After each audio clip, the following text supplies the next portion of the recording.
నాకు తెలిసిన జీవితంలో నటన మాత్రమే కనిపిస్తుంది. ఎవరి అవసరాలు వారివి, ఎవరి స్వార్థాలు వారివి. అవి తీర్చడానికి ఒక మనిషి ఉండాలి. అంతేకాని ఆ మనిషికి విలువ ఇవ్వరు. నటించే మనుషుల మధ్య ఆటబొమ్మగా ఉండిపోవడం కన్నా ఒంటరిగా మిగలడం ఎంతో ఉత్తమం. అబద్ధం అందంగా ఉంటుంది, వినడానికి ఇంపుగా ఉంటుంది, నమ్మడానికి వీలుగా ఉంటుంది. ఎందుకంటే దానికి రూపం మనమిస్తాం కాబట్టి. ఇదే నిజం వినడానికి కఠినంగా ఉంటుంది, మనసుకు బాగుండదు. నమ్మడానికి కష్టంగా ఉంటుంది, ఎందుకంటే అది ఏ రూపం లేకుండా ఉంటుంది కనుక. కానీ ఆ అబద్ధాలతో మొదలయ్యింది ఏది ఎక్కువ రోజులు నిలవదు. అది స్నేహమైన, జీవితమైన. ఒక్కసారి కింద పడి చూడు, నిన్ను ఎత్తడానికి ఒక్క చెయ్యి కూడా ముందుకు రాదు. ఒక్కసారి పైకి ఎగిరి చూడు, లాగి దించేయడానికి 100 చేతులు ముందుకు వస్తాయి.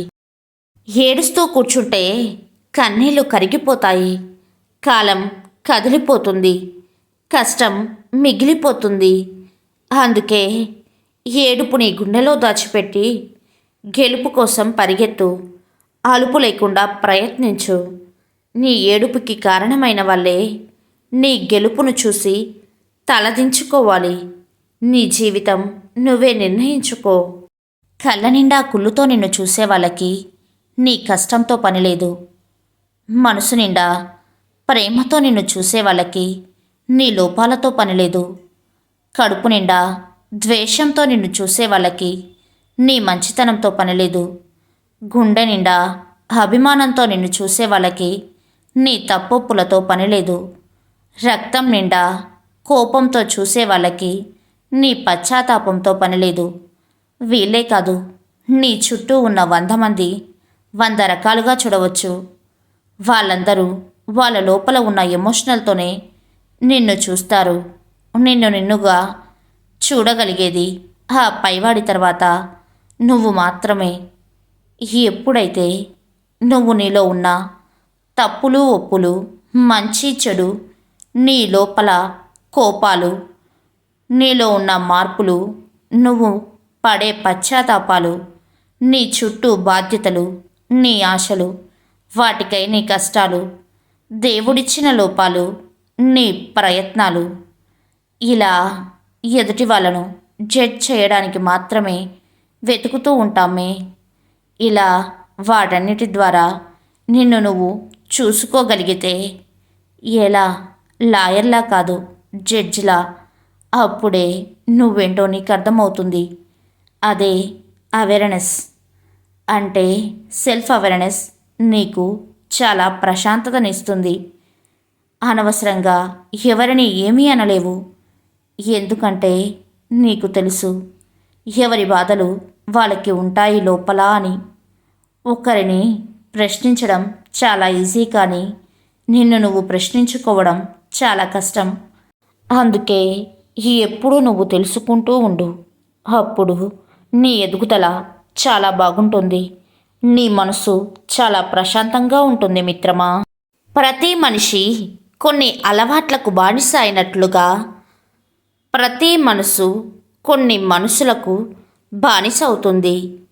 ఆ మనుషులు దూరంగా ఉన్నా, కనిపించకపోయినా, మాట్లాడకపోయినా ఆ మనసులోనే వేదన చెందుతూ ఉంటుంది. సంపాదించడం అంటే కేవలం డబ్బే కాదు, మనుషుల విలువలను కూడా సంపాదించాలి. కష్టాల్లో ఉన్నప్పుడు మనల్ని గట్టెక్కించే వారిని సంపాదించాలి.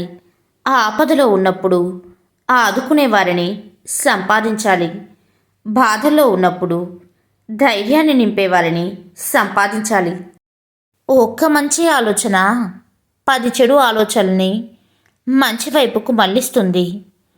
కానీ ఒక్క చెడు ఆలోచన 1000 మంచి ఆలోచనల్ని కలుషితం చేస్తుంది. ఆలోచన విధానాన్ని బట్టి మన జీవితం మంచి వైపుకా చెడు వైపుకా అని నిర్ణయించబడుతుంది. కోపం తెరలాంటిది, తీసేస్తే పోతుంది, కానీ బాధ గాయం లాంటిది. మానిపోయిన మచ్చ అలాగే ఉంటుంది. అందుకే మాట అనే ముందు ఆలోచించి అనండి. ప్రతిదీ పరిగెత్తి చేయనవసరం లేదు. జీవితంలో పరుగుని ఆపి నిదానం అలవాటు చేసుకోండి. పరిగెత్తి కుందేలు బ్రతికేది 10 సంవత్సరాలు. నిదానంగా సాగే తాబేలు మాత్రం 100 ఏండ్లు. అందం నడవడికలో ఉంటుంది, కానీ ఆడంబరంలో కాదు. సత్యం, ప్రేమ ఎక్కడ ఉంటాయో అక్కడ శాంతి తప్పక ఉంటుంది. 10 మందికి సహాయం చేసే స్తోమత కావాలి అని కోరుకోవాలి, కానీ 10 మంది దగ్గర నుండి సహాయం పొందాలని కోరుకోకూడదు మిత్రమా. మీరు నిద్రపోతున్న సమయంలో కూడా డబ్బు సంపాదించడానికి మార్గం కనుక్కోలేకపోతే మీరు చనిపోయే వరకు పని చేస్తూనే ఉంటారు. ఎప్పుడు ఒకే ఆదాయంపై ఆధారపడవద్దు. రెండో సంపాదన సృష్టించుకోవాలి. ఒక్క నిమిషంలో జీవితం ఏమీ మారదు, కానీ ఆ ఒక్క నిమిషం ఆలోచించి తీసుకున్న నిర్ణయం మాత్రం జీవితాన్ని మార్చేస్తుంది.